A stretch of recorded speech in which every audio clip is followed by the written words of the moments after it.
الحمد لله رب العالمين الرحمن الرحيم مالك يوم الدين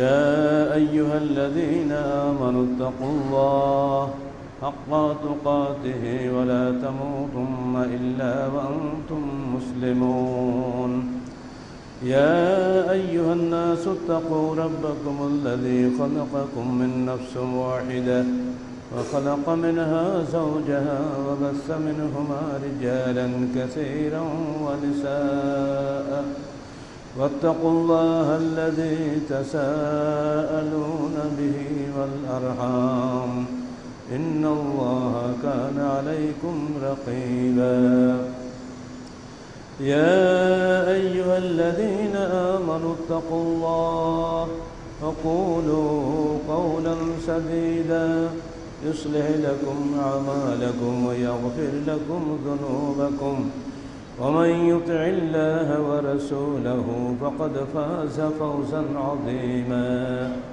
أما بعد فقد قال الله تعالى في الكلام المجيد فأعوذ بالله السميع العليم من الشيطان الرجيم بسم الله الرحمن الرحيم كل نفس ذائقة الموت وإنما توفون أجوركم يوم القيامة فمن زحزح عن النار وأدخل الجنة فقد فاز وما الحياة الدنيا إلا متاع الغرور সূরা আলে ইমরান 185 নম্বর আয়াত। যাবতীয় হামদ ও সানা আল্লাহ রাব্বুল আলামিনের জন্য এবং যাবতীয় দরুদ ও সালাত শেষ নবী মুহাম্মদ রাসূলুল্লাহ সাল্লাল্লাহু আলাইহি ওয়াসাল্লামের জন্য। বর্ষকের রুদ্র দাবদাহের মধ্যে সব বাধা ছিন্ন করে আল্লাহর মহব্বতে আল্লাহর ঘরে যারা সমবেত হয়েছেন তাদের সবাইকে আল্লাহর পক্ষ থেকে নিঃসন্দেহে আল্লাহ পাক জান্নাতে অভিভাবন জানাবেন এই আকাঙ্ক্ষা রেখে আমরা বক্তব্য শুরু করছি। কারণ জান্নাতে আল্লাহ পাক অভিবাদন হবে এই তাহিয়াতুম ফিহা সালাম। সেদিন আল্লাহ পাক আপনাদেরকে সবাইকে অভ্যর্থনা জানাবেন সালাম বলে, অর্থাৎ আল্লাহ নিজেই আমাদেরকে সালাম দিবেন। বলুন আলহামদুলিল্লাহ। যারা দুনিয়াতে কষ্ট করবে তারাই তো আখিরাতে শান্তি পাবে। এই বৈশাখের রুদ্র তমাটে আকাশের নিচে এইভাবে বাড়ির সব আরাম আয়েশ এসি ঘর ফেলে মসজিদে ছুটে আসার উদ্দেশ্য সেরেফ নেকি, সেরেফ পরকালীন মুক্তি, দুনিয়াবি কোনো স্বার্থ এখানে নাই। এই চিন্তাটাই হলো, এই আকীদা বিশ্বাসটাই হলো মুসলমানের জীবনের, বলতে পারেন এটাই হলো জীবন সুধা। এর উপরে আমরা টিকে আছি, বেঁচে আছি এবং আমৃত্যু যেন আল্লাহ পাক আমাদেরকে টিকিয়ে রাখেন সেই তৌফিক কামনা করছি। আল্লাহুম্মা আমিন। আল্লাহ বলছেন কুল্লু নাফসিন যায়িকাতুল মাউত, প্রত্যেক প্রাণী মৃত্যু স্বাদ গ্রহণ করবে। ওয়া ইন্নামা তুওয়াফানা উজুরাকুম ইয়াওমাল কিয়ামাহ, তোমরা প্রত্যেকেই কিয়ামতের দিন অবশ্যই পুরাপুরি কর্মফল পাবে। মৃত্যু যেমন অবশ্যম্ভাবী, কর্মফল পাওয়াটাও ঠিক তেমনি অবশ্যম্ভাবী। এরপর আল্লাহ বলছেন ফামান যুহযিহা আনিন নার ওয়া উদখিলাল জান্নাহ ফাকাদ ফাজ, যে ব্যক্তি ওই দিন জাহান্নামের আগুন থেকে দূরে থাকতে পারল বা দূরে রাখা হলো এবং জান্নাতে প্রবেশ করানো হলো, ফাকাদ ফাজ, সেই ব্যক্তি কৃত কর্ম হলো, সফল কাম হলো। আমাল হায়াতুদ দুনিয়া ইল্লা মাতাউল গুরুর, আর দুনিয়াবী জীবনটা কিছুই নয় প্রতারণার বস্তু ব্যতীত। দুনিয়াবী জীবনের প্রতারণার মধ্যে পড়েই মানুষ জাহান্নামী হয়, এটা ইঙ্গিতে আল্লাহ পাক বলে দিলেন। সূরা আলে ইমরান 185 নম্বর আয়াত। অর্থ হচ্ছে এটা মাদানী যুগের সূরা, ইসলামের শেষের দিককার সূরা। এ কারণে হাদিসে এসেছে যে বাড়িতে সূরা বাকারা এবং সূরা আলে ইমরান পড়া হয় সে বাড়িতে শয়তান ঢোকে না। এর কারণটা কিন্তু এই ধরনের আয়াত অসংখ্য রয়েছে এই দুই সূরার মধ্যে। আর যারা সূরা বাকারা এবং সূরা আলে ইমরান তেলাওয়াত করে তাদের নেকির পাহাড় এত বেশি, দিগন্ত ব্যাপী কালো রং ধারণ করবে কিয়ামতের মাঠে। আল্লাহ পাক এত নেকি কোত্থেকে, কার নেকি এগুলো সিরেফ সূরা বাকারা এবং সূরা আলে ইমরানের নেকি। সেই নেকির বিশাল পাহাড়ের মধ্য থেকে একটি আয়াত মাত্র আপনাদের সামনে তেলাওয়াত করলাম। এর অর্থ নিশ্চয়ই বুঝতে পারছেন। এই আয়াতের মধ্যে 3টা ভাগ আছে। প্রথম ভাগে প্রত্যেকটা মানুষের মৃত্যু অবশ্যম্ভাবী একটা অভ্রান্ত সত্যের কথা বলা হয়েছে। দ্বিতীয় ভাগে অবশ্যই প্রত্যেক মানুষ তার সারা জীবনের আমলের ফল পাবে, এটা একটা অভ্রান্ত সত্যের কথা। এখানে গিয়ে মানুষ দুদলে ভাগ হয়ে গেছে। একদল বলছে মৃত্যুটাই আমার শেষ, এরপরে আর কিছু নাই। ইয়া লাইতাহা কানাতুল কাদিয়া, হায় মৃত্যু যদি আমার সর্বশেষ ঠিকানা হইতো। বললাম আদরে মা হিসাবিয়া, আমার হিসাব কী আছে এটা আমি জানতে না পারতাম। মা আগনা আন্নি মালিয়া, আজকে আমার মাল দৌলত কোনো কাজে লাগলো না। হালাকা আন্নি সুলতানিয়া, আমার রাজনৈতিক ক্ষমতা হালাক হয়ে গেল। এই বলে আমরা সেদিন হাপিত্তেশ করব। আল্লাহ পাক আগে ভাগে আমাদেরকে ওটা বলে দিয়েছেন। এবার আল্লাহর পক্ষ থেকে হুকুম আসবে, খুযুহু ফাগুল্লুহু সুম্মা জাহিমা সাল্লুহু, ধরো ওকে, বেড়ি পরাও ওকে, অথবা 70 গজ লোহার শিকলে বাঁধো ওকে টাইট করে, অতঃপর সুম্মা জাহিমা সাল্লুহু, জাহান্নামের আগুনে ওকে নিক্ষেপ কর। কারণ ইন্নাহু কানা লা ইউমিনু বিল্লাহিল আযীম, সে মহান আল্লাহর উপরে বিশ্বাস স্থাপন করেনি। কোরআনে যে আয়াতগুলো আমরা বলেছিলাম এগুলো সে বিশ্বাস করেনি।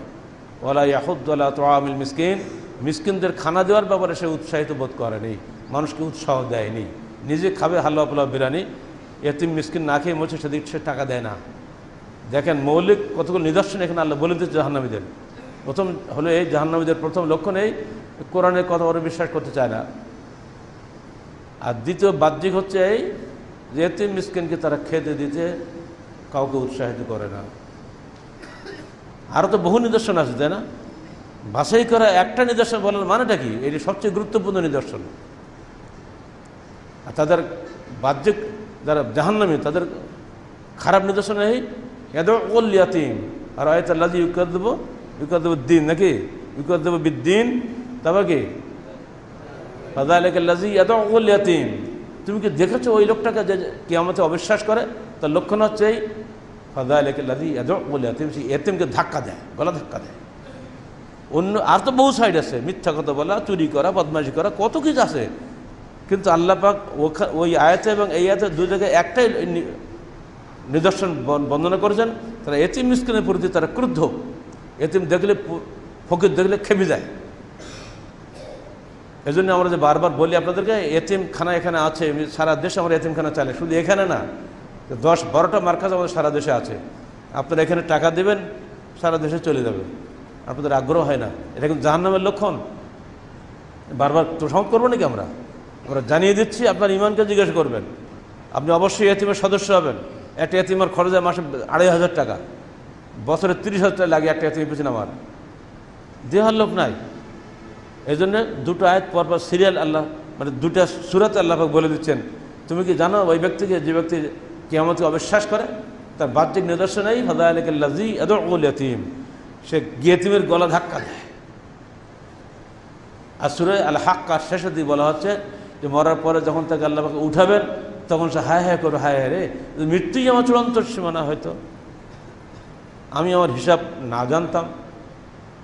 সেদিনও আল্লাহ পাক বলছেন তার লক্ষণ হবে এই, সে আমার আয়াত সময়ে বিশ্বাস করতো না এবং সে অভাবগ্রস্তকে খাদ্য দিতে উৎসাহিত করতো না কাউকে। আমরাও আপনাদেরকে উৎসাহিত করছি, চেষ্টা করবেন অভাবগ্রস্ত ভাইদেরকে খাওয়ানোর জন্য, এতিম মিসকিনকে নিয়মিত দাতা হওয়ার জন্য, যেন আপনার এই আর্থিক অনুদানের মাধ্যমে একটা মানুষের জীবন যেন বেঁচে যায়।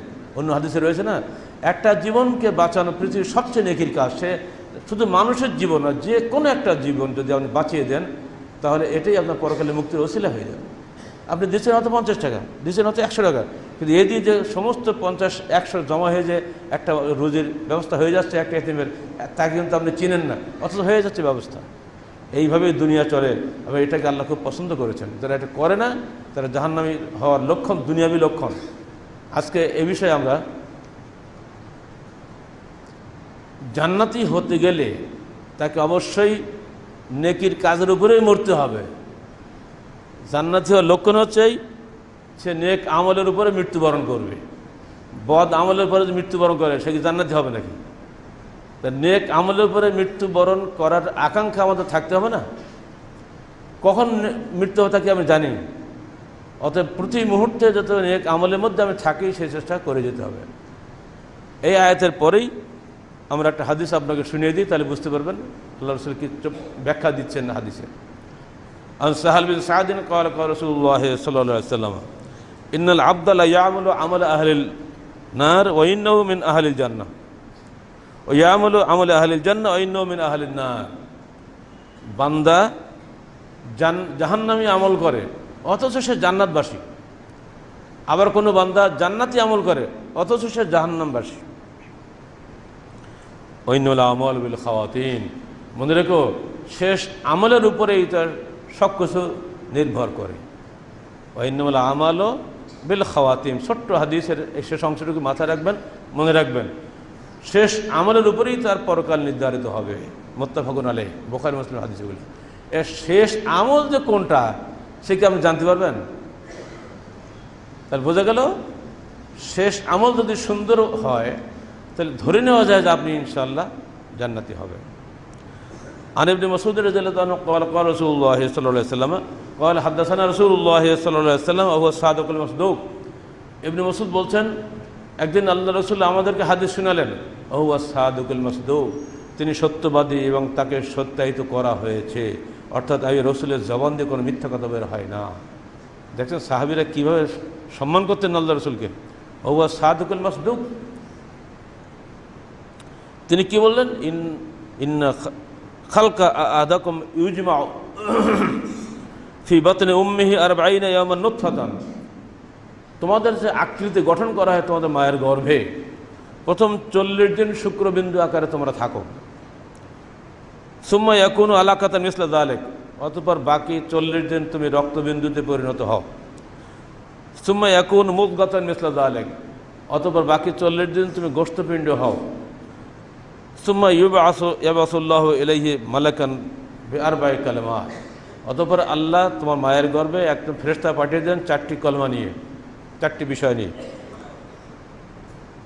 এক নম্বর হলো ফায়াকতুবু আমালাহু, সে তার আমল লিখে দেয় যে এই মানুষটা মায়ের গর্ভ থেকে ভূমিষ্ঠ হওয়ার পরে পৃথিবীতে এই কাজ করবে। ও আজালাহু, তার আয়ুষ্কাল, সে কতদিন দুনিয়ায় থাকবে। বা রিজকাহু, সে কত রুজি পাবে।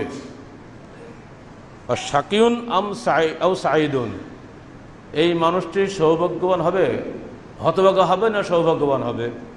হতভাগা বলতে এখানে জাহান্নাম বোঝানো হয়েছে, সৌভাগ্যবান বলতে জান্নাতি বোঝানো হয়েছে। এই 4টি বিষয় আল্লাহ পাক ওই দিন লিখে দেন। এবার ফেরেশতা কী করেন? সুম্মা ইয়ানফুখু ফিহি রূহ, এরপর মায়ের গর্ভে ওই ফেরেশতা রূহ ফুঁকে দেন। ওয়াল্লাযী লা ইলাহা গায়রুহু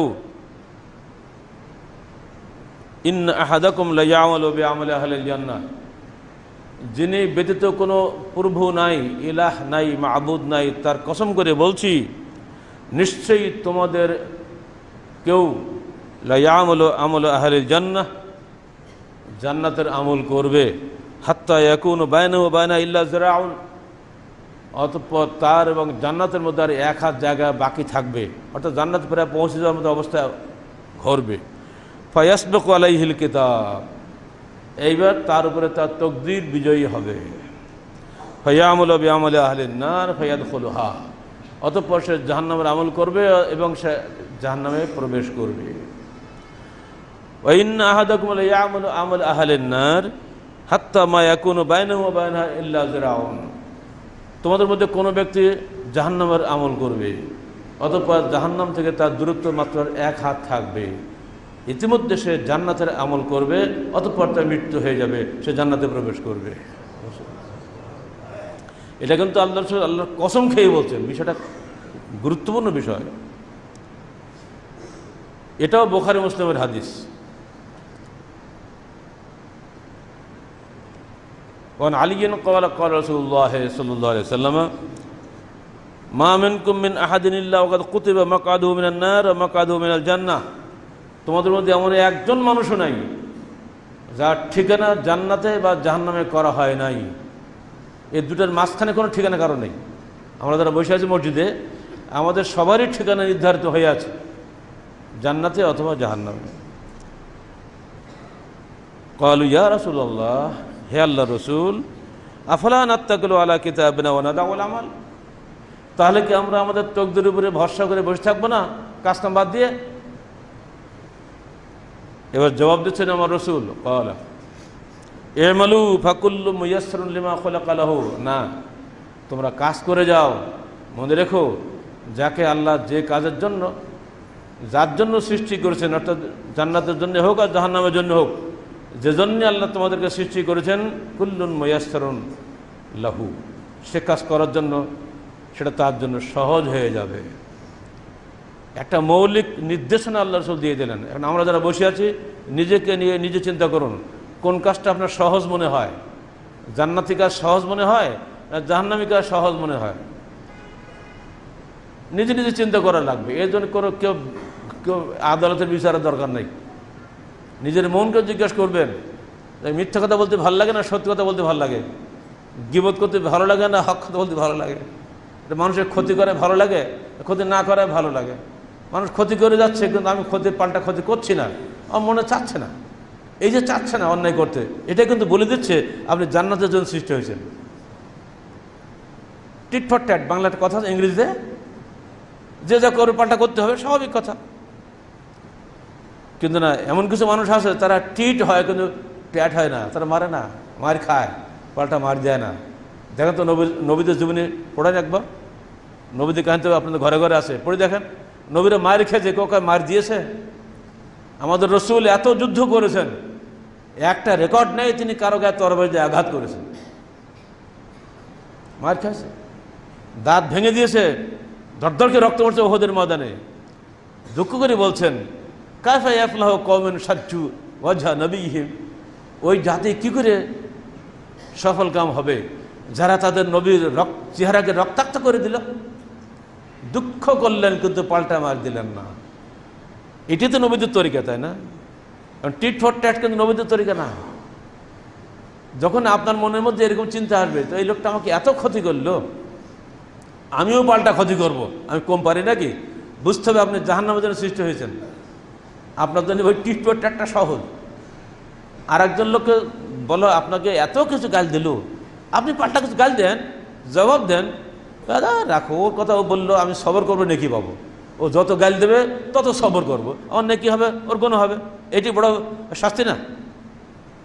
এই যে চরিত্র, এতেই বোঝা যায় কুল্লু মুয়াসসারুন লিমা খুলিকা লাহু, যে জন্য যাকে সৃষ্টি করা হয়েছে সেটা তার জন্য সহজ হবে। এটা প্রত্যেকেই নিজেকে, নিজের বিবেককে, নিজের অন্তরকে জিজ্ঞেস করুন, আপনার কোন কাজটা ভালো লাগে। যাকা তামুল ঈমান, আল্লাহ রাসূল বলছেন ঈমানের মজা ওই লোকটা পায় যে অন্যায় কাজ করলে নিজের কাছে খারাপ লাগে, আর নেকির কাজ করলে নিজের কাছে ভালো লাগে। একজনকে 10 টাকা দান করেন, মনটা সুন্দর লাগে না? 10 টাকা দান করলাম, মনটা তৃপ্তি। আর যারা বকিলে 10 টাকা কমে গেলে আজকে আমার বাজার থেকে, এই 10 টাকা দিয়ে সকালে কেন কতদিনই ভালো হয়তো। দুটো চিন্তাধারা পৃথক না? ওই চিন্তাধারা আপনাকে বলে দেবে আপনি কি জন্য সৃষ্টি হয়েছেন। এটা একটা মৌলিক নিদর্শন আল্লাহ রাসূল হাদিসের, যিনি এমন একজন ব্যক্তির জবান থেকে কথাগুলো বের হয়েছে, আস-সাদিকুল মাসদুক, যিনি সত্যবাদী এবং সত্যায়িত আল্লাহর মাধ্যমে, যার জবান দিয়ে কোনো মিথ্যা কথা বের হয় না।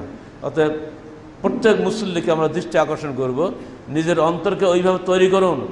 প্রতিশোধ নেওয়ার অন্তর নিয়ে আসবেন না, শুধু আপনি সবর করে যান, আল্লাহর পর ছেড়ে দেন। ইনশাআল্লাহ আল্লাহর পক্ষ থেকে আপনি এমন শাস্তি তারা পাবে যা আপনি কল্পনা করতে পারেন না। আপনি সেটা ধৈর্য ধারণ করবেন, আল্লাহর পর তাওয়াক্কুল করবেন এবং হকের উপর টিকে থাকবেন।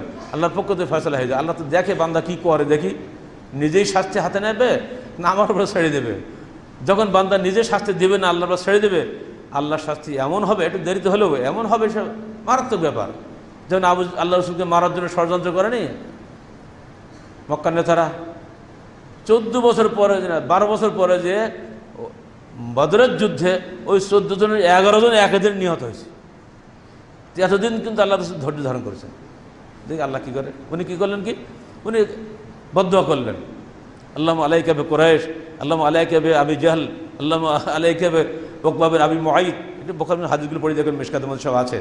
যেদিন আল্লাহ রাসূলের মাথা উঠে ভুঁড়ি চাপাইলো, মেরে ফেলতে চাপায়নি, উঠে ভুঁড়িতে বিশাল ভুঁড়ি, তো ফাতেমা দৌড় মেরে সে ভুঁড়ি সরাই না দিত তো ওই দিন তো মরে যেত। তো ভুঁড়িতে উঠে মাথা উঁচু করে তখন এই দোয়াটা করেছে, আল্লাহ আলাইকা বা কুরাইশ, আল্লাহ তুমি কুরাইশ নেতাদের ধরো। তারপর নাম ধরে ধরে 7 জন নাম ধরে বলছিল, আল্লাহ আলাইকা বি আবি জাহল, আল্লাহ আলাইকা বি উকবা বিন আবি মুআইদ, এমনি করে 7 জন নাম ধরে বলছিল। একদম বুখারী মুসলিম হাদিসগুলো, আল্লাহ তুমি এদেরকে ধরো। তো আল্লাহকে যদি তখনই ধরতেন তাহলে তো আর মানে হিজরত করা লাগতো না, বদরের যুদ্ধ কিছুই হতো না। আল্লাহ পাক তখন ধরেন নাই। আরও কষ্ট আল্লাহ পাক দিয়েছেন, তাকে হিজরত করতে হয়েছে, মক্কা থেকে মদিনা যেতে হয়েছে, সেখানে যেয়ে যুদ্ধ করতে হয়েছে। পরে বদরের যুদ্ধে গিয়ে ওই নেতাদের সবগুলো একসঙ্গে খতম করে দিয়েছে। আল্লাহ অবকাশ দিলেন কেন? ওরা হেদায়েত আর সুযোগ তো দিতে হবে, আল্লাহ সুযোগ দিলেন। তো আল্লাহ নবী চাচ্ছিলেন এখনই ওদের ধরুক, কারণ কষ্ট আমি এখনই বেশি, রেজাল্ট এখনই হওয়া উচিত, কিন্তু না। এই যে নিদর্শনগুলা মনে রাখতে হবে। এই হাদিসটা বলার পরে শেষে আল্লাহ রাসূল যেটা বললেন, সূরা লাইলের 3-4টা আয়াত তোমরা তাহলে পড়ো। এই আয়াতগুলা কি, ফাআম্মা মান আ'তা ওয়াত্তাকা ওয়া সাদ্দাকা বিল হুসনা ফাসানুয়াসসিরুহু লিল ইউসরা ওয়া আম্মা মান বাখিলা ওয়াস্তাগনা ওয়া কাযযাবা বিল হুসনা ফাসানুয়াসসিরুহু লিল উসরা। এই আয়াতটাই হলো এই হাদিসের দলিল। ফাআম্মা মান আ'তা ওয়াত্তাকা, যে ব্যক্তি দান করলো এবং আল্লাহ ভীরুতা অবলম্বন করলো, ওয়া সাদ্দাকা বিল হুসনা, ইসলামের উপরে ইসলামকে সত্য হিসেবে বিশ্বাস করে নিল, ফাসানুয়াসসিরুহু লিল ইউসরা, তার সহজ কাজ করার জন্য, দিনের কাজ করার বিষয়টি আমি তার জন্য সহজ করে দিব। বহু কর্মীকে আমরা দেখছি ঠেলে ঠেলে কাজ করানো যায় না, আর বহু কর্মী দেখি অ্যাডভান্স নিজেরাই চলে আসে কাজ করার জন্য। এগুলো কি কুল্লু মিয়াসসিরুন লিমা খুলিকা লাহু হাদিসের বাস্তবতা না এগুলো? আল্লাহ নিজেই বলে দিচ্ছেন, আমরা ফাসানুয়াসসিরুহু লিল ইউসরা, আমরা তাদেরকে সহজ করে দেব ইসলামের কাজ করার জন্য। আর যারা এটা করবে না, কাযযাবা ওয়াস্তাগনা, মিথ্যা প্রতিপন্ন করবে এবং ড্যাম কিয়ার ছাড়াও সব ফকির তাল চলবে না। আল্লাহ বলছেন ফাসানুয়াসসিরুহু লিল উসরা, ওকে কঠিন কাজ করার কাজটা আমি সহজ করে দেবো, অর্থাৎ পাপের কাজটা ওর জন্য আমি সহজ করে দেব। আর ওই কাজ করতে করতে চূড়ান্তভাবে সে শাস্তি ইহকালেও পায়, পরকালেও পায়। এবার আসেন, আল্লাহর পথে নিহত হওয়া বা আল্লাহর পথে মৃত্যুবরণ করা, এটা কিন্তু আপনার পরকালীন বা আখিরাতে মুক্তির একটা নিদর্শন। আল্লাহ বলছেন সূরা নিসার মধ্যে, ওয়ালাইন কুতিলতুম আও মুততুম লামাগফিরাতুম মিনাল্লাহি ওয়া রাহমাহ খায়রুম মিম্মা ইয়াজমাউন, সূরা আলে ইমরান 157 নম্বর আয়াত। ওয়ালাইন কুতিলতুম আও মুততুম, যদি তোমরা নিহত হও অথবা এমনি বিছানায় মৃত্যুবরণ করো, লামাগফিরাতুম মিনাল্লাহি, আল্লাহর পক্ষ থেকে প্রেরিত ক্ষমা, ও রাহমাহ, এবং তার অনুগ্রহ, খায়রুম মিম্মা ইয়াজমাউন, দুনিয়া যত টাকা পয়সা জমা করেছো তার চাইতে উত্তম হবে। তো বোঝা গেল, আল্লাহর পথে যদি আপনি নিহত হন অথবা আল্লাহর পথে কাজ করতে করতে যদি আপনি সাধারণ মৃত্যু যদি হয়ে যায়, এটাই আপনার দুনিয়ার সব কিছুর চাইতে উত্তম মৃত্যু হবে। আল্লাহ পাক নিজেই সাক্ষ্য দিচ্ছেন সূরা আলে ইমরান 107 নম্বর আয়াতে। অতএব যারা দায়িত্বশীল, যারা কর্মী আছেন আহলে চন্দন বাংলাদেশের বা যুব সংঘের বা সোনামন্দির, যারা যে পর্যায়ে আছেন, দোয়া করুন আল্লাহ পাক যেন আমাদেরকে এই আল্লাহর পথে থাকতে থাকতে এই অবস্থায় মৃত্যুবরণ করায়, যেন অন্যায় কাজ করে যেন আমরা না মরি দুনিয়া থেকে। এবার এই প্রসঙ্গে এটা তো আয়াত হলো, এই সঙ্গে আল্লাহর একটা হাদিস নেন, কারণ আয়াতগুলো নাজিলা তো রসুলই পড়া হয়, তাই না? হাদিস তো তিনিই বলবেন। তিনি বলছেন কি, ক্বাল রাসূলুল্লাহ সাল্লাল্লাহু আলাইহি ওয়াসাল্লাম, মান ক্বালা লা ইলাহা ইল্লাল্লাহ ইবতাগা ওয়াজহিল্লাহ, যে ব্যক্তি আল্লাহর সন্তুষ্টির জন্য বলল লা ইলাহা ইল্লাল্লাহ, বলুন সবাই লা ইলাহা ইল্লাল্লাহ, এটা স্রেফ আল্লাহকে খুশি করার জন্য, অন্তর থেকে বলতে হবে। আল্লাহ অন্তর খবর রাখে, আল্লাহ ছাড়া কোনো উপাস্য নাই যদি বলেন, তা আপনি আর কবরে যেতে পারবেন না, অন্য কাউকে ওসিলা ধরতে পারবেন না। লা ইলাহা ইল্লাল্লাহ বলবেন, সঙ্গে আরেকজনকে যোগ করবেন, শরীক হয়ে যাবে। যেরকম মূর্তি পূজারীরা, তারা কিন্তু ঈশ্বরকে মানে আবার মূর্তি পূজা করে। মুসলমানরা আল্লাহকে মানে আবার কবর পূজা করে, এটা হবে না। একেবারে অন্তর থেকে খালেস অন্তরে আপনি বলবেন আল্লাহ ছাড়া কোনো উপাস্য নেই, আমি আমার যাবতীয় অভাব অভিযোগ সব কিছু আল্লাহর কাছে পেশ করলাম। এই চিন্তা নিয়ে যখন আপনি আল্লাহর কাছে নিজেকে সুপর্দ করে দিবেন, ও খতম আল্লাহ বিহা, এবং আল্লাহ তাকে ওই অবস্থায় খতম করবেন, অর্থাৎ জীবন শেষ করে দিবেন, দাখালাল জান্নাহ, সেই লোকটি জান্নাতে প্রবেশ করবে। আলহামদুলিল্লাহ, এ তো বহু প্রমাণ আপনাদের সামনে আগে অনেকবার বলেছি। যুদ্ধে গেছে ইহুদি অবস্থায়, মরেছে মুসলমান অবস্থায়, যখন ধিক করছে লোকরা জিজ্ঞেস করছে তুমি তো ইহুদি, তুমি উহুদের যুদ্ধে আসছে কেন, তুমি কি ইহুদি হয়ে বললে? তো না, আমি ইসলাম কবুল করার পরে নিহত হচ্ছি, আমার নবীকে বলো যেন আমার জন্য দোয়া করে। রসুলকে বলে, হে আল্লাহ রসুল, এই যুবকটি কি মুসলমান হয়ে কি জান্নাত পাবে? আল্লাহ রসুল পরিষ্কার বলে, ইন্নাহু মিন আহলিল জান্নাহ, অবশ্যই সে জান্নাতের অধিবাসী হবে। সে কেবল লা ইলাহা ইল্লাল্লাহ পড়েছে, আর কিচ্ছু পড়েনি, অতি শহীদ হয়ে গেছে। অথচ আর একজন পাক্কা মুসলমান মদিনায় থাকে, আল্লাহ রসুল পিছনে সালাত আদায়ের 5 ওয়াক্ত, তিনি আল্লাহ রসুলের সঙ্গে ওই একই উহুদের যুদ্ধে 8 জন শত্রু সৈন্য খতম করেছেন, বিখ্যাত বীর যোদ্ধা তিনি। আহত অবস্থায় মদিনায় ফেরত নিয়ে আসা হয়েছে। লোকেরা বলছে, তুমি যে যুদ্ধ করলে ইসলামের স্বার্থে, তুমি কতই না ভাগ্যবান। জবাবদার ঠিক জানেন, আরে ইসলামের স্বার্থে না গো, আমার বংশের মর্যাদা রক্ষার স্বার্থে আমি যুদ্ধ করেছি। আল্লাহ রসুলকে জিজ্ঞেস করা হলো, হে আল্লাহ রসুল, এ কি জান্নাত পাবে? ইন্নাহু মিন আহলিন নার, ও হলো জাহান্নামের অধিবাসী। সেই কিন্তু বড় বীর, সে 8 জনকে খতম করেছে ইসলামের পক্ষে, আর ও মরেছে, কারো মারার আগেই তো শেষ, শুধু কলেমাটা পড়েছে। এজন্য আল্লাহ রসুল খুশি হয়ে বললেন, আমালহু কলিল আজরুহু কাসীর, আমল করেছে খুবই কম, পুরস্কার পাইলেও সবচেয়ে বেশি, শাহাদাতের পুরস্কার সে পেয়ে গেল। এই জন্যই বলছি ভাই, আল্লাহ রসুল বলছেন, যে ব্যক্তি কলেমা পড়লো আল্লাহকে খুশি করার জন্য অন্তর থেকে, এবং ওই অবস্থা যদি যে খতম আলাহু বিহা, ওই অবস্থা যদি সে দুনিয়া থেকে খতম হয়ে যায়, শেষ হয়ে যায়, দাখালাল জান্নাহ, সে জান্নাতে প্রবেশ করবে। ওমান সামা ইয়াওমান লিওয়াজহিল্লাহ ইবতাগা ওয়াজহি ওয়া খাতামা বিহা দাখালাল জান্নাহ, যে ব্যক্তি আল্লাহকে খুশি করার জন্য একদিন সিয়াম রাখলো, আর সিয়াম অবস্থাতেই যদি সে দুনিয়া থেকে বিদায় হয়ে যায়, সে জান্নাতে প্রবেশ করবে। অমনি করে মান তাসাদ্দাকা সাদাকাতান ইবতাগা ওয়াজহিল্লাহ ওয়া খাতামা বিহা দাখালাল জান্নাহ, যে ব্যক্তি সাদাকা দিল আল্লাহকে খুশি করার জন্য, আল্লাহ চেহারা অন্বেষণের জন্য, ওই অবস্থায় সে মৃত্যুবরণ করলো, দাখালাল জান্নাহ, সেও জান্নাতে প্রবেশ করলো। পরপর 3টা উদাহরণ দিয়ে আল্লাহ রাসূল এই রেজাল্টটা আমাদের শুনিয়ে দিচ্ছেন, দাখালাল জান্নাহ। জান্নাতে যাওয়ার বিষয়টি শর্ত হয়ে যাচ্ছে কি, আপনি নেক আমলের উপরে আপনাকে মরতে হবে।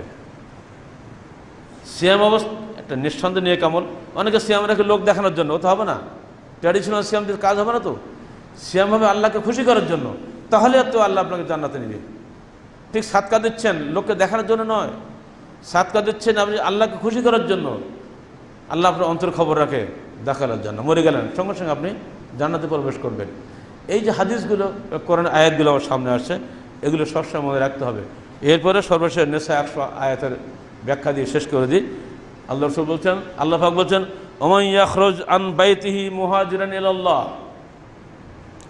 ওয়া রাসূলিহি সুম্মা ইউদরিকুহুল মাউত ফাকাদ ওয়াকাআ আজরুহু আলাল্লাহ, যে ব্যক্তি ঘর থেকে বের হলো মুহাজিরান ইলাল্লাহি ওয়া রাসূলিহি, আল্লাহ এবং তার রসুলের দিকে হিজরত করা অবস্থায়, সুম্মা ইউদরিকুহুল মাউত, অতঃপর রাস্তায় তাকে মৃত্যু গ্রেফতার করলো, ফাকাদ ওয়াকাআ আজরুহু আলাল্লাহ, তার সমস্ত পুরস্কার আল্লাহর উপরে দেওয়াটা কর্তব্য হয়ে গেল। সূরা নিসা 100 আয়াত। আল্লাহর পথে বের হন, আল্লাহর পথে কাজে বের হয়েছেন, জীবন তো আপনার হাতে না, আপনি বের হয়েছেন, বাস খালাস, আল্লাহ রাস্তা আপনাকে ধরে ফেলেছে। যদি আল্লাহর রাস্তায় এসে থাকেন, আল্লাহর রাস্তায় কাজে বেরিয়ে থাকেন, আল্লাহ এবং তার রসুলের দিকে হিজরতের উদ্দেশ্যে বেরিয়ে থাকেন, আল্লাহ অন্তর খবর রাখেন, মৃত্যুবরণ করলে দাখালাল জান্নাহ। এই বিষয়ে ইবনে আব্বাসের হাদিসটা বারবার মনে পড়ে। ইবনে আব্বাস বাড়ি থেকে বের হয়েছেন, বেশ কিছু দূর গিয়েছেন, দূর থেকে দেখলেন যে একটা ঘোড়া দৌড়ে চলে আসতেছে, উনি থামলেন, কাছে এসে দেখলেন ওনারে আপনার চাচতো ভাই। কি বাবা তুমি আসলে কেন ভাই? তো হে ইবনে আব্বাস, আপনার মৃত্যু হয়ে গেছে, আপনার বোনের, অন্য বর্ণনা আসছে আপনার মেয়ের মৃত্যু হয়েছে, তাই আপনাকে বাড়ি নিয়ে যাওয়ার জন্য আমরা এসেছি। উনি বললেন, কান্নাকাটি করলেন, পরে বলছে, দেখো এই মৃত্যু আমারও হতে পারে, আমি ওই গ্রামে যাচ্ছি দিনের দাওয়াত দেওয়ার জন্য, বাড়ি গিয়ে তো মেয়েকে ফেরত পাবো না, বোনকেও ফেরত পাবো না, তোমরা যে দাফন কাফন করো, আমি একটু যাই, যদি দাওয়াতে নেকিটা পাই আমাকে যেতে দাও। এই তো সাহাবীদের জীবন, যতটুকু নেকি পাওয়া যায় মানুষ পাগলের মতো সেদিকে ছোটে।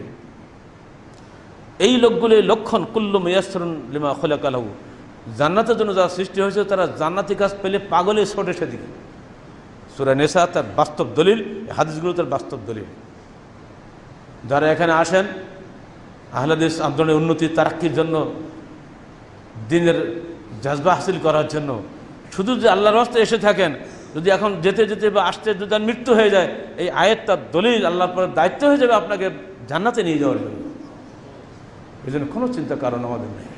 দুনিয়াবি স্বার্থে কেউ কোনো কাজ করবেন না, যতটুকু করবেন স্রেফ আল্লাহর ওয়াস্তে করবেন। যদি নেকি বাড়াতে চান তাহলে আল্লাহর উপর তাওয়াক্কুল বাড়াতে হবে। এজন্য সাহাবায়ে কেরাম বারবার আল্লাহ রসুলের কাছে বসতেন, যাওয়ার সময় বলতেন, হে আল্লাহ রসুল, যতদিন আপনার কাছে থাকি মনে হয় বাড়ি যাব না, সারাদিন দিনের ওয়াজ শুনি, যেই এখান থেকে বের হই শয়তান আমাকে গ্রেফতার করে। বহু সাহাবীদের জীবনে এরকম আছে। এজন্য আল্লাহ রসুল বারবার বলছেন, আকসরু হাদিমাল লাজ্জাত, যিকরা হাদিমাল লাজ্জাত, স্বাদ বিনষ্টকারী বস্তু স্মরণ তোমরা বেশি বেশি করো, অর্থাৎ মৃত্যুর স্মরণ বেশি বেশি করো। যে কাজে মৃত্যুর স্মরণ হারিয়ে যায় সে কাজে তোমরা যেও না। যে মানুষ যত বেশি মৃত্যুকে স্মরণ করে সে মানুষ তত বেশি নেককার মানুষ, সে মানুষ তত বেশি ফ্রেশ মানুষ। যারা যত বেশি জীবনকে উপভোগ করার চেষ্টা করে তারা তত বেশি শয়তানের থাবায় গ্রেপ্তার হয়ে পড়ে। অতএব জীবনকে উপভোগ নয়, জান্নাত পাওয়ার রাস্তা তলাশ করতে হবে। কোন কাজে গেলে জান্নাত পাওয়া যাবে, কোন কাজে মৃত্যু পরবর্তী জীবনটা আমার সুন্দর হবে, সেই কাজই করতে হবে। এবং আল্লাহকে এটা চাইতে হবে, আল্লাহ তুমি আমাকে নেক আমলের উপরে মৃত্যু দান করো। আল্লাহ রসুলকে আল্লাহ যেভাবে স্মরণ করে দিচ্ছেন, জিবরিলকে পাঠিয়ে দিয়েছেন, ইয়া মুহাম্মদ ইফআল মা শি'তা, যা খুশি তুমি করো, মনে রেখো ফায়ুজ্জা বিহি, তোমাকে অবশ্যই ফলাফল দেওয়া হবে। যার সঙ্গে খুশি তুমি বন্ধুত্ব করো, মনে রেখো অবশ্যই বন্ধুর সঙ্গে তোমার সম্পর্ক ছেদ হয়ে যাবে। যতদিন তুমি চাও জীবনযাপন করো, মনে রেখো অবশ্যই তোমাকে মরতে হবে। জিবরিলকে পাঠিয়েছেন আল্লাহ পাক এইটা বলার জন্য কাকে? পৃথিবীর শ্রেষ্ঠ মানুষ, শ্রেষ্ঠ নবী মুহাম্মদ রাসূলুল্লাহ সাল্লাল্লাহু আলাইহি সাল্লামের কাছে, যিনি সবসময় মানুষকে মৃত্যুর কথা স্মরণ করে দেন, আবার তাকে স্মরণ করার জন্য আল্লাহ পাক জিবরিলকে পাঠিয়ে দিচ্ছেন। এই চারটা কথা মনে করেন নাকি? এ তো আল্লাহ ক্ষান্ত হচ্ছেন, এবার আল্লাহ নিজে আয়াত নাযিল করছে, ইন্নাকা মাইয়িতুন ওয়া ইন্নাহুম মাইয়িতুন, হে মুহাম্মদ তুমিও মরবে ওরাও মরবে। অর্থাৎ তুমিও মরবে, তোমার শত্রুরাও মরবে, মরার হাতে বাঁচার উপায় কারণে, অতএব সাবধান। নবীকে যদি সাবধান করা লাগে তা আমাদের সাবধান করা লাগবে না? আর এই জন্যই বারবার মৃত্যুকে স্মরণ করিয়ে দেওয়ার জন্য প্রথমে আল্লাহ রসুল কবর জিয়ারত নিষেধ করেছিলেন। ভাষাটা হচ্ছে মুসলিম শরীফের, নাহাইতুকুম আন জিয়ারাতুল কুবুর ফাজুরুহা, আমি তোমাদেরকে কবর জিয়ারত নিষিদ্ধ করেছিলাম। কারণ কবর পূজার চলে আসে, দেখেন না মুসলমানরা করছে কি আজকে, ফাজুরুহা, এখন তোমরা জিয়ারত করো, কারণ ফাইন্না তুযাক্কিরুল মাউত, কবর জিয়ারত করলে মৃত্যুর স্মরণ হয়। মৃত্যুর স্মরণ বাদ দিয়ে যদি আমরা সেখানে পিকনিক করি বড়ি বড়ি, আজকাল যা করি আমরা, দুনিয়ার যত কিছু কবর গিয়ে তো আমরা করি, হবে না। এই কবর জিয়ারতে কোনো লাভ নাই। যে কবরে রাজনীতি হয়, যে কবরে পেট পূজারি হয়, যে কবরে খালি ওরস হয়, যে কবরে খাওয়া দাওয়ার ব্যবস্থা ভালো হয়, এই কবর জিয়ারতে কোনো ফায়দা নেই। যে কবর জিয়ারতে মৃত্যুকে স্মরণ করা হয়, ওই কবর জিয়ারতে আল্লাহ রসুল আপনাকে অনুমতি দিয়েছেন, এর বাইরে কিছু নয়। ফাইন্না তুযাক্কিরুল মাউত, মৃত্যুকে স্মরণ করার জন্য আবু খায়সাম 65 হিজরিতে মৃত্যু তার, তিনি বাড়িতে কবর খুঁড়ে রাখতেন, দৈনিক 2-3 বার কবরকে শুইতেন। তো বলেন আপনি এত আবেদ জাহেদ দুনিয়া থেকে মানুষ, আপনার মধ্যে একটা দিনদার পরেজগার মানুষ, আপনি কবরে শোন কেন? বলে বাবা, কবরে শুলে কবরের কথা মনে আসে, ঘরে ওই খাটে শুলে কবরের কথা মনে হয় না, তাই আমি কবরে শুই, যে কোনো মুহূর্তে আমার জীবন চলে যাবে, আমাকে তো তোমার কবরে এমনিতেই দেবা।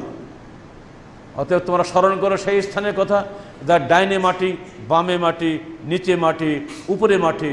এই মাটি তোমাকে চেপে ধরবে এমন জোরে, ডান পাশ থেকে চাপ দিয়ে পাশাড় ভেঙে বাম পাশে চলে আসবে, বাম দিক থেকে চাপ দেবে, পাঁজর ভেঙে ডান দিকে চলে যাবে।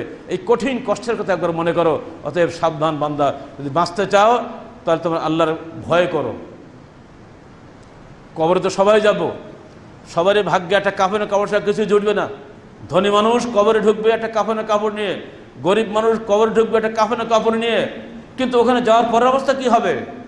নীল চক্ষু ভয়ঙ্কর কালো ঘোর কৃষ্ণ দুজন ফেরেশতা এসে হাজির হয়ে যাবে সামনে। প্রথম প্রশ্ন করবে, এই ওঠো, বলো তোমার রব কে? রব্বি আল্লাহ। তোমার দিন কি? দিন আল ইসলাম। মান হাযাল্লাযী বুইসা ইলাইকুম, যে লোকটাকে তোমাদেরকে পাঠানো হয়েছিল লোকটা কে? হাযা রাসূলুল্লাহ মুহাম্মাদুন সাল্লাল্লাহু আলাইহি সাল্লাম, ইনি আল্লাহ রসুল মুহাম্মদ। কিভাবে তুমি এই কথা জানলে? করাতু কিতাব আল্লাহ ওয়া সাদ্দাকতু বিহি, আমি আল্লাহর কিতাব পড়েছি এবং তার উপরে বিশ্বাস স্থাপন করেছিলাম। এবং বলবে আসর হয়ে গেছে, উজুর পানি দাও, আমি আসর সালাত আদায় করবো। অন্য বন্ধনে আসছে, ছাড়ো, আমি আমার পরিবারের কাছে যাব, যে তাদেরকে বলবো যে আমাকে এই ভালো ভালো প্রশ্ন করেছিল, আমি সব জবাব দিতে পেরেছিলাম। তখন খুশি এই ফেরেশতা বলবে, আমরা জানতাম তুমি এই জবাবটাই দিবে। নাম কান্নাও মতলে উরুস, ঘুমিয়ে যাও, নব বিবাহিত বরের মতো ঘুমিয়ে যাও, তোমার ঘুম আর কেউ ভাঙবে না, তোমার প্রিয়তম ব্যক্তি ব্যতীত। এইভাবে কিয়ামত চলে আসবে, আল্লাহ পাক তাকে গ্রহণ করে নেবে। আর যদি মুনাফিক হয়, কাফের হয়, মুশরিক হয়, তাহলে সে বলবে হা হা লা আদরি, আমি তো জানি না আমার রবকে। রসুল সম্পর্কে সে বলবে, আমি ওই কথাই বলতাম লোকেরা যা বলতো। তখন ফেরেশতা বলবে, তোমার এই অবিশ্বাস, শাক ভাষায় হাদিসে, তোমার সন্দিগ্ধতার কারণে আজ তোমার এই নাও, তোমার দরজা খুলে দিল জান্নাতের দরজা। ওই দেখো জান্নাতের সুখ সম্ভার দেখে আশ্চর্য হয়ে যাবে, বাপরে বাপ এত সুন্দর জায়গা। এবার মুখ ফিরিয়ে দেওয়া হবে, জাহান্নামের দরজা খুলে দেওয়া হবে। যাও ওদিকে তাকাও, দেখবে যে এখন আগুনের ফুলকি একটার পর একটা উঠছে, ভয়ঙ্কর অবস্থা, ভয়ে কাঁপতে থাকবে। বলে দেখো হে বান্দা, তুমি যে দুনিয়ার সন্দেহের উপরে ছিলে কোরআন হাদিসের ব্যাপারে, সেজন্য তোমার এই সুন্দর জান্নাতের ওইখান থেকে ফিরিয়ে আল্লাহ পাক তোমাকে এদিকে ফিরিয়ে দিয়ে দিয়েছেন। এটাই তোমার ঠিকানা, হাযা মাকআদুকা, এটাই তোমার ঠিকানা। এইবারে শুরু হয়ে যাবে ওই জান্নাত জাহান্নামের দরজার লু হাওয়ার মতো গরম বাতাস আসতে থাকবে। ফাফরেশু হোক, ওই জাহান্নামের বিছানো হবে, আগুনের পোশাক পরানো হবে, চলতে থাকবে। আর যে দুই দিকের মাটি এসে চাপিয়ে দিয়ে একেবারে এই পাশাপাশ করবে। শুধু তাই নয়, একজন ফেরেশতা নিয়োগ করা হবে লোহার বড় হাতুড়ি দিয়ে, এবং তাকে এমন মার দেওয়া হবে, হাদিসের ভাষা হচ্ছে যদি ওই লোহার হাতুড়ি পাহাড়ের পরে ফেলে দেওয়া হয়তো পুরো পাহাড়টাই ধূলিসাৎ হয়ে যেত সঙ্গে সঙ্গে একবার ধাক্কায়। শুধু জিন এবং ইনসান ছাড়া সমস্ত কুল মখলুকাত ওই আযাবের শাস্তি শুনতে পাবে, তার এত তীব্র আর্তনাদ সে করবে। শুধু একটাই কারণে, তুমি মরেছিলে শাকের উপরে, সন্দেহের উপরে। অতএব সন্দিগ্ধ এই ব্যক্তির জন্য শাস্তি আল্লাহর পক্ষ থেকে এটাই। আল্লাহর শাস্তিকে বিশ্বাস করো। হে মানুষ, কোরআন হাদিসের প্রতিটি কথাই সত্য, যদি সেটা সহিহ হাদিস হয়। এই সত্যের উপরে বিশ্বাস সত্যভাবে দৃঢ়মূল করো, ইনশাআল্লাহ ওই জাহান্নামের কঠিন আযাব থেকে আমরা বাঁচতে পারবো। কবরে যাওয়ার সময় সবাই কাফন করে যাব, কিন্তু পরক্ষণেই এগুলো শাস্তি শুরু হয়ে যাবে। আল্লাহ পাক আমাদের সবাইকে সত্যিকার অর্থে মুমিন হওয়ার তৌফিক দান করুন, এবং কবরের শাস্তি থেকে মুক্তি পেয়ে যেন আমাদের জীবনটা কবরে যেমন সুন্দর জীবন হয়, জান্নাতের বিছানা হয়, এবং আলোকোজ্জ্বল প্রশস্ত সুন্দর একটা স্থান যেন আল্লাহ পাক আমাদের জন্য দান করেন। আমরা সেই প্রার্থনা করে আজকে খুতবা শেষ করছি। আকুলু কওলি হাযা আস্তাগফিরুল্লাহ লি ওয়া লাকুম ওয়া লিসাইরিল মুসলিমিন।